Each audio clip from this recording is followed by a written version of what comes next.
Hello everyone. So this video is going to be short and sweet and quick because I am pressed for time. I sound out of breath, but I wanted to show y'all what you're going to do. You're going to get you a card that is feminine and affirmative and just, heartfelt.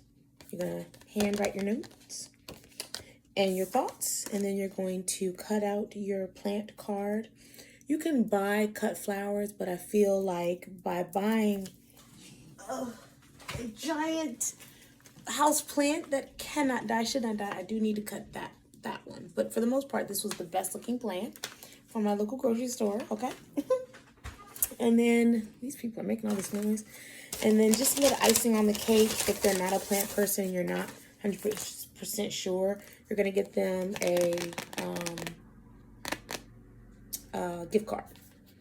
I wanted it to be from Sephora or Ulta, but I said, you know what?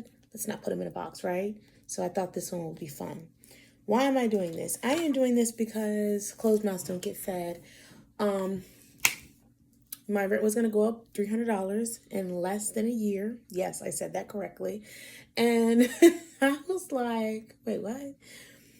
And at first, I was like, all right, let's figure out some extra income to close that gap. And then I said, you know what? Nope. Don't do anything. I had to just sit on it. I took weeks to just figure out how I wanted to talk to the leasing manager and just kind of like, why? What the hell? You know what I mean? In a very like non-reactionary kind of way.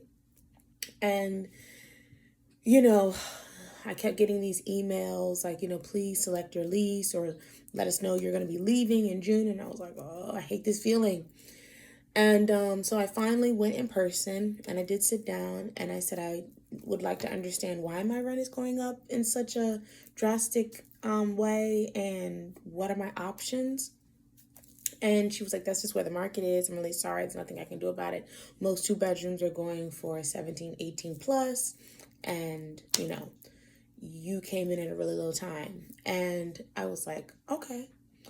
So instead of jumping down her throat and getting upset with her, because I understand she's just clicking around, reading information, she doesn't make any major decisions, it's not her fault. We went on talking about other things. We talked about makeup and skincare and things like that, and going 30 plus and our skin changing and like, what do you want? And I shared my hyperpigmentation story and like how I would have these really deep, anyway, this is neither here nor there because I have shared my skincare ups and downs on this channel. But anyway, so hence the, I really liked that this included Ulta.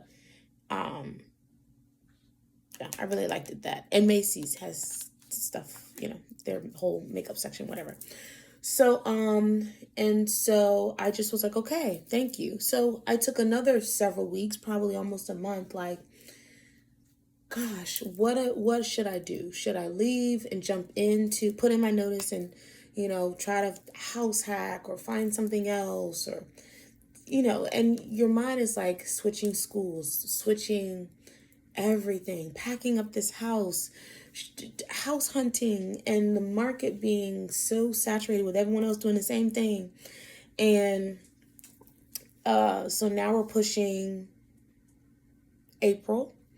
And so, because I got the notice late February. Yeah, late February. Like, please let us know what you want to do in June. And I was like, God damn it. My mind is not in the summer. You know what I mean?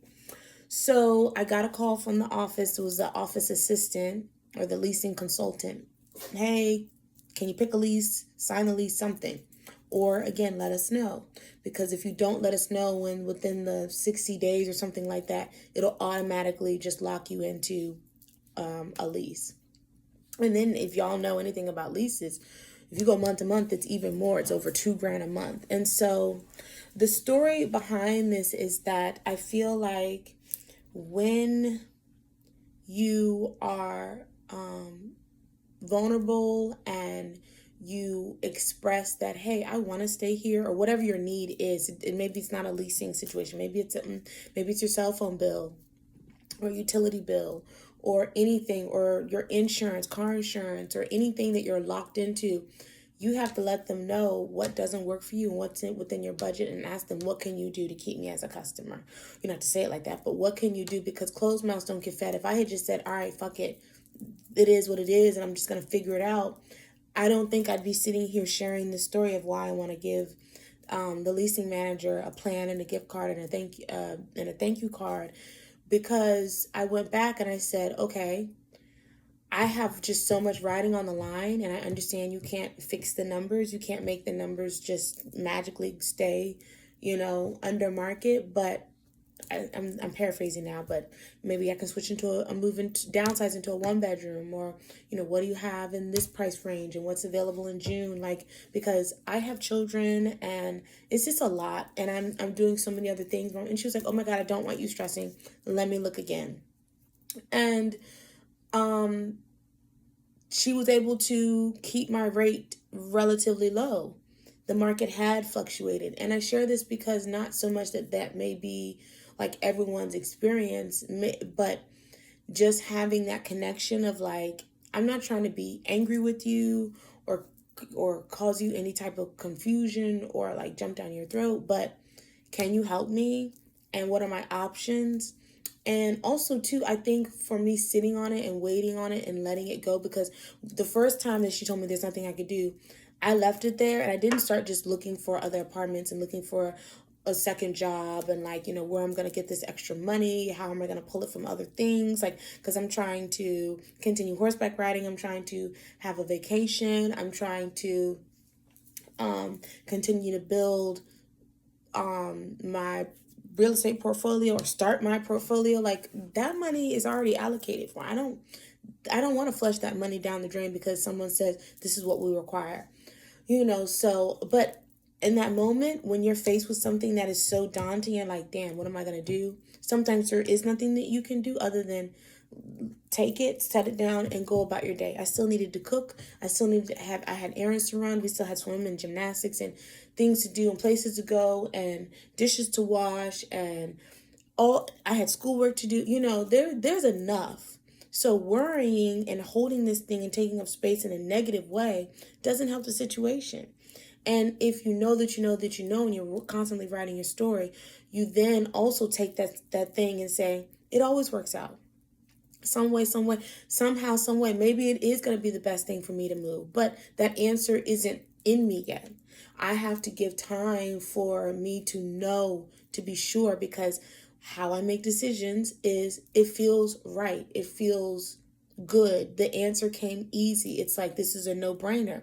That's how you make decisions. You don't make decisions from angst and fear and pressure and drama and back against the wall type of energy.